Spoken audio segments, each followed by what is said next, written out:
போவோம் பாருங்கள். ஆண்டவர் சொல்லிட்டார், இனி படகு அசைஞ்சாலும் காற்று அடித்தாலும் புயல் வந்தாலும் அது உங்க வேலையில.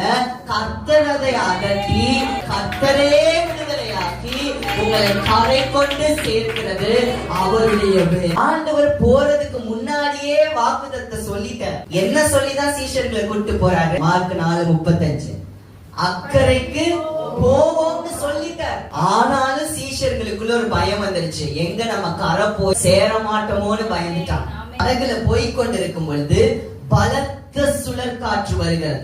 உங்க வாழ்க்கையில ஆண்டவர் அக்கறைக்கு போவோம்னு சொன்னதுதான் உங்களை கட்டாய சுதந்திரத்துக்குள்ள பிரவேசிக்க செய்வார். ஆசீர்வாதத்தை சுதந்திரிக்க செய்வார். கடன்ல இருந்து விடுதலையை கொடுப்பார். வியாதியிலிருந்து விடுதலையை கொடுப்பார். அவர் சொன்னால் சொன்னதுதான்.